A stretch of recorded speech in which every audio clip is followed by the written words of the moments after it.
Hola, ¿qué tal? Yo soy Alex Ramírez Arballo. Debo reconocer que durante mucho tiempo, quizá toda mi vida, me rehusé a utilizar la palabra liderazgo, porque me parecía a mí un término más bien vacío, hueco, un término más propio de los charlatanes que de quienes realmente buscan reflexionar y hablar con congruencia y con conciencia sobre todo, ¿no? Yo venía del mundo de la filosofía, entonces me parecía que aquello era una frivolidad, una superficialidad. Esto ha cambiado aquí. Ha cambiado. Los años me han demostrado que lejos de ser un término vacío, el liderazgo entraña un paradigma que deberíamos buscar todos si es que queremos llevar nuestras pasiones y talentos hasta las últimas consecuencias, como creo efectivamente que deberíamos hacerlo todos. El líder, escúchame bien, el líder no es alguien que se encuentra por encima de los demás, no hay una relación jerárquica, sino alguien que se encuentra en absoluta sintonía consigo mismo. Hay una relación entre la conciencia de lo que se es, de lo que se está haciendo, y del valor y de la capacidad de transformación que existe en las manitas, en la capacidad de agencia. Algo más. Un líder es alguien brutalmente honesto, debería serlo, insisto, ¿no? Brutalmente honesto, que se planta delante de los demás para hablar desde la convicción y la transparencia.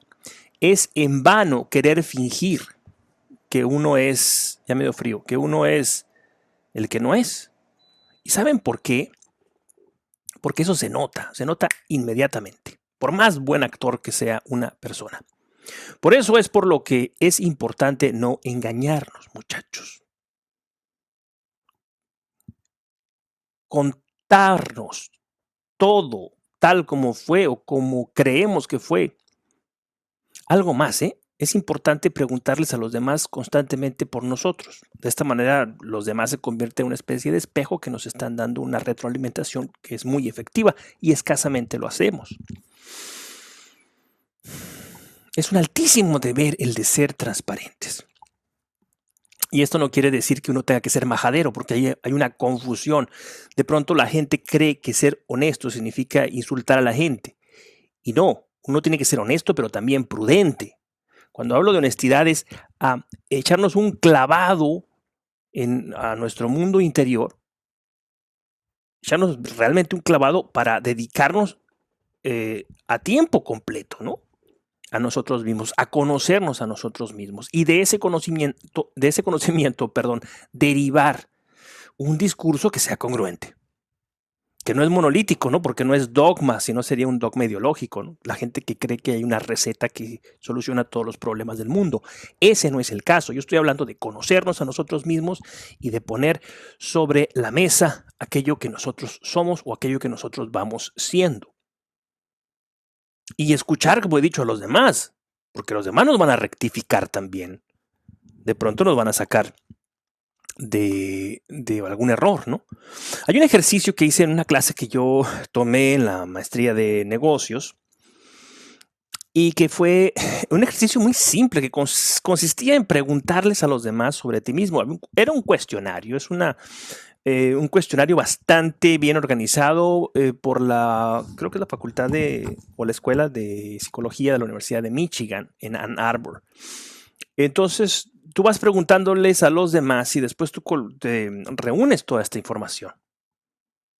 Y yo me llevé una sorpresa tremenda, porque el 85-90% de la gente a la que yo le mandé pues este cuestionario, decían que yo era una persona con un gran sentido del humor.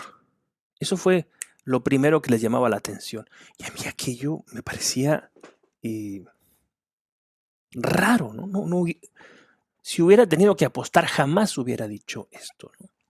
Pero así fue. Y gracias a que yo le pregunté a los demás, fue posible que yo conociera esa parte que permanecía un poco en el lado ciego, ¿no? En el punto ciego. Para mí, es menester pues contar con versiones distintas de nosotros mismos, no solamente la que nosotros nos contamos. Esto es una especie de contrapeso que nos permite apuntalar una visión más justa de lo que somos, más acabada, más terminada. Sin estos esfuerzos nos volvemos rehenes de nuestros prejuicios. Somos la profecía autocumplida. Creemos, estamos convencidos de que somos de una manera única, unívoca. Y esto es un puro falseamiento que en ocasiones alcanza niveles patológicos, ¿verdad? Cuando tú te das cuenta, cuando conoces a una persona, que hay una ruptura total entre su conciencia y la realidad, hay algo urgente por hacer. Construir nuestra historia de vida lo más honestamente que podamos. Y es un trabajo arduo y que no termina nunca. ¿Por qué? Porque el ser humano va cambiando constantemente. El ser humano no es la misma persona. El ser humano no se va repitiendo constantemente, como se repite la piedra, como se repite el animal. Es el punto de partida, muchachos, de toda comunicación efectiva, el de conocernos a nosotros mismos. En todo lo que has vivido, sin eliminar lo feo o desagradable, tienes un gran tesoro que no puedes escatimar. Muéstrate tal cual eres, sin arrogancias ni victimismos. Solo así podrás comunicarte con los demás de un modo realmente profundo, es decir, auténticamente humano, sin miedo al error. Yo ya he comentado aquí tantísimas veces cómo esta estupidez me ha perseguido desde que era muy joven. La de tratar de hacer las cosas sin errores, y revisar y revisar y revisar. Y esta obsesión por el error termina necesariamente por paralizarte, es decir, por incomunicarte. Yo parto del hecho de que tú has superado una crisis.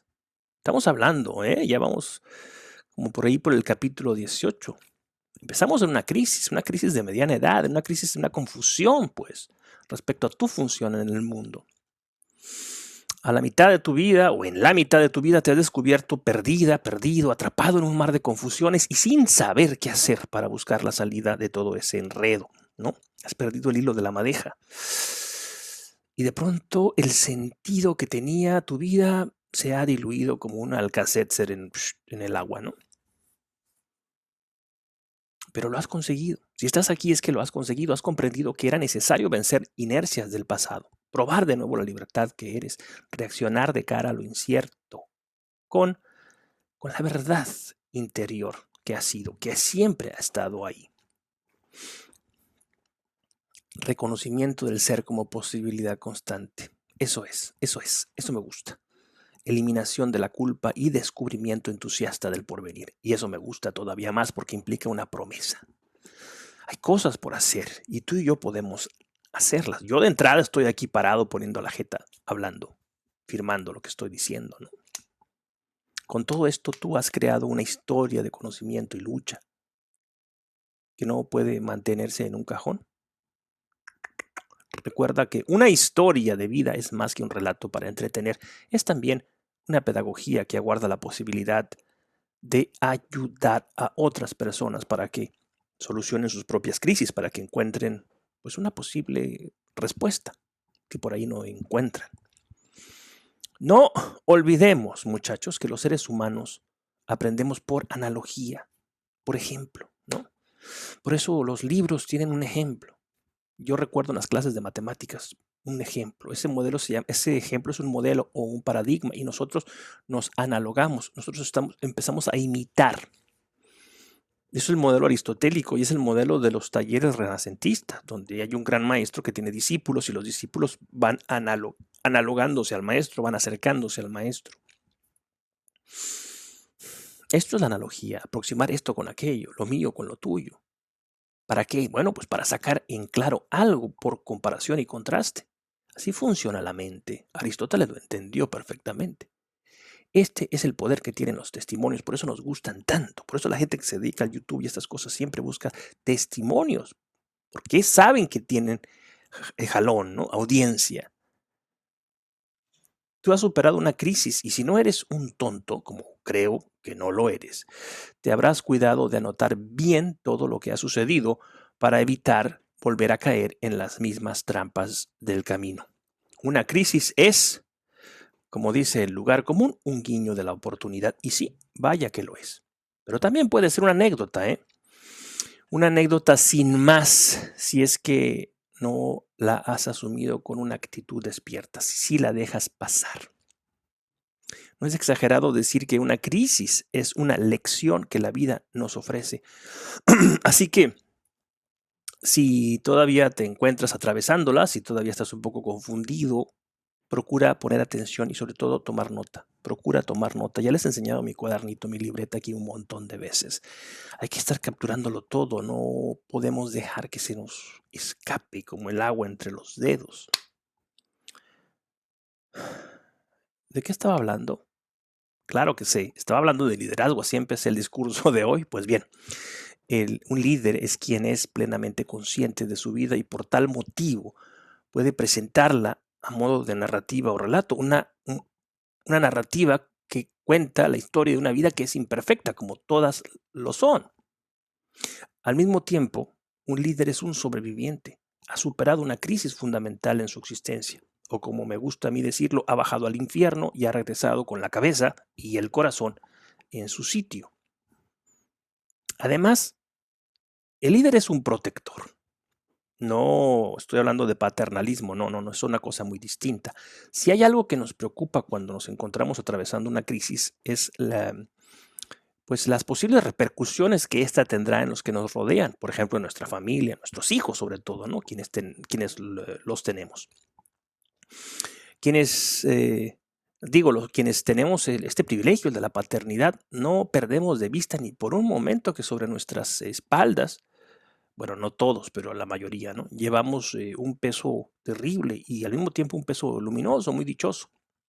Así que no podemos adoptar, como lo hacen los perpetuos adolescentes, algunos sí, también con hijos, una actitud frívola y renunciar a todo, abrazando un nihilismo idiota, ¿no? Es decir, ya no me interesa nada, patear el tablero, agarrar el balón e irme corriendo a mi casa, porque pues resulta que la vida me dio un un par de bofetones. Lejos de eso, los bien nacidos, que es un término que a mí me encanta, han de hacer de esa carga la espuela, ¿no? El acicate que los hace andar con mayor fuerza, que los ayuda a afinar la mirada y sacudirse lo más pronto posible el polvo de las caídas, pues para seguir caminando, porque somos peregrinos. Sí, eso somos, si no te has dado cuenta. Hay un camino ahí delante que debe ser recorrido y es nuestro más hondo deber hacerlo. Si nosotros estamos bien, nuestros hijos también habrán de estarlo. Y digo esto de los hijos porque de pronto me doy cuenta que hay personas que los utilizan como una excusa, ¿no? Para renunciar a asumir sus propios riesgos. En las horas más oscuras de mi propia crisis, hablo de mí, esto fue uno de los motivos para no desistir, hacerme consciente de mis responsabilidades familiares y sociales con la comunidad a la que pertenezco. Y eso me dio fuerza y me dio sentido, ¿se acuerdan? Sentido como dirección, como lógica, como experiencia. Esto debe ser parte del liderazgo al que me refiero, capacidad puntual y con sentido de sacrificio. Un líder no evade lo que le corresponde hacer, por difícil que parezca hacerlo. Toma nota. Uno de los lugares comunes del triunfalismo es despreciar las derrotas como algo que debe evitarse a toda costa, ¿verdad? Eso se dice que hay que renunciar, que hay que evitarlo, que somos ganadores, triunfadores. Primero, eso no es posible. Eso no es posible. Tú ve cualquier liga de fútbol, por ejemplo, que es el deporte más popular en el mundo, y te darás cuenta que, no sé, hay 18, 20 equipos y al final solamente uno es el campeón. Y el resto, pues no, el resto no consiguió esa meta. ¿Son perdedores? Hombre, no, creo que no, creo que son gente que tuvo una experiencia de competición y que esa experiencia es valiosa. Claro que es mejor ganar. No voy aquí a plantearme como si fuera un ser angélico, ¿no? Pero eso no es posible siempre. Es muy difícil. Un día hablé con una persona que jugaba fútbol profesionalmente y dijo una cosa que me quedó aquí muy grabada. Dijo, meter un gol es endiabladamente difícil. No es posible ganar siempre. Lo más común, repito, es perder. Lo hacemos todo el tiempo. Segundo, quien desprecia las derrotas está tirando por la borda el tesoro que cada una de nuestras caídas encierra. Y esto no es demagogia. Esto no es demagogia y no encuentro una forma más sencilla de decirlo, pues, pero las derrotas, los fallos, mira, los que somos escritores lo entendemos de manera natural. Entendemos que siempre se puede escribir mejor y entendemos que cada texto es un texto defectuoso y que hay que apretarle, apretarle, apretarle, apretarle y que es un juego que no termina nunca. Lo asumimos con naturalidad. Pero para muchas personas esto no es así. Tienen una visión mucho más, qué sé yo, de claroscuro, no de blanco y negro. Y eso es profundamente lesivo para acá, para el estado interior de la gente. Construir una vida con sentido es una tarea muy difícil, por lo que lo más común es que en el camino hacia nuestras metas nos tropecemos muchas veces, pero siempre podemos volver a empezar si es que somos resilientes, resistentes, festivos, vibrosos, como le digo a un amigo, ¿no? Es decir, entusiastas de la vida. La civilización le debe mucho a la persistencia. Creo que la civilización le debe mucho más a la persistencia que al genio. Fíjate lo que acabo de decir. La civilización le debe mucho más a la persistencia, es decir, a la resistencia, que a la genialidad. Resistir es proteger nuestra alma de los aguijones de la mala fortuna. Si nuestro mundo interior permanece intacto, siempre encontraremos la energía suficiente ahí para continuar el camino y siendo más sabios, mucho más sabios. El grandísimo, el enorme doctor Viktor Frankl, padre de la logoterapia y a quien leo constantemente, afirmaba que el espíritu no puede enfermarse. Cuando leí esto la primera vez me llamó muchísimo la atención y dije, qué observación tan aguda de este señor. Lo que implica, pues, es que es ahí, en esta abstracción humana por excelencia, el espíritu, de eso hablo, donde encontramos la fuente de todo sentido y resistencia, porque ahí está la salud total, ahí no entra la enfermedad. ¿Cómo es posible, muchas veces me pregunto, que el ser humano pueda seguir adelante después de enfrentar las situaciones más horrendas y devastadoras? El propio Frankel lo vivió en carne propia. Yo he conocido a personas que han perdido a sus hijos pequeñitos en situaciones trágicas, espantosas. Y me hago esta pregunta, ¿cómo es posible que puedan seguir adelante y que puedan sonreír? Es un misterio, es un bendito misterio que observo en no pocas personas en este mundo. Y ellos, aunque quizás no lo sepan, son también líderes que nos enseñan que efectivamente hay un camino. Hay que seguirlos, hay que tomar nota. Y yo me apunto el primero. Hay siempre una puerta de salida, como decía Cervantes. Donde se cierra una, se abre otra. Es imposible quedarnos detenidos. El camino nos está llamando, nos llama con cada amanecer. Y esto ocurrirá siempre con independencia de lo difíciles que puedan ser las cosas que vivimos, nuestras situaciones particulares. El líder se ha ganado ese título porque tiene una capacidad fundamental y es la de conocer el camino. Conoce el camino, ha estado ahí, ha estado en esos infiernos. Es que la vida, muchachos, suele ser un escenario donde las situaciones se repiten una y otra y otra y otra vez. Solo los jóvenes o los despistados le encuentran cara de novedad a los problemas. Siempre son las mismas raíces la causa de ellos. El líder es sobre todo un gran intérprete de la realidad. Como ha estado antes ahí, sabe muy bien cuáles son las opciones reales frente a la crisis. Y sobre todo es una persona honesta, por eso empecé hablando de honestidad. No miente ni intenta seducir vendiendo aceite de serpiente, ¿no? O bálsamo de fierabras. Te voy a vender aquí una engañifa, un producto milagro llaman ahora, ¿no? Hombre, no. Hay que enamorarnos de la realidad, hay que volver a la realidad, hay que ser intérpretes de la realidad de una manera objetiva para poder avanzar y para poder sobreponernos a esos problemas.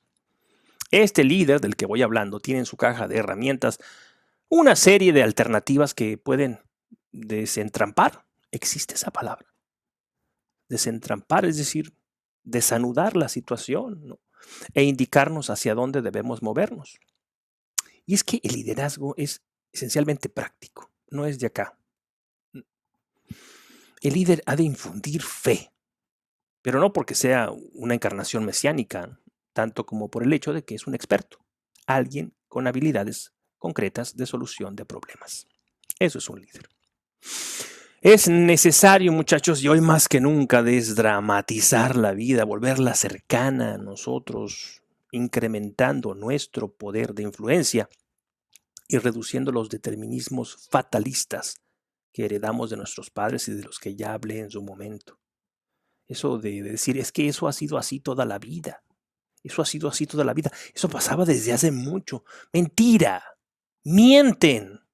Mienten. La vida es cambio y en ese cambio todos tenemos posibilidad de intervención. Todos, pues, podemos convertirnos en líderes ahí en la comunidad a la que nosotros pertenezcamos.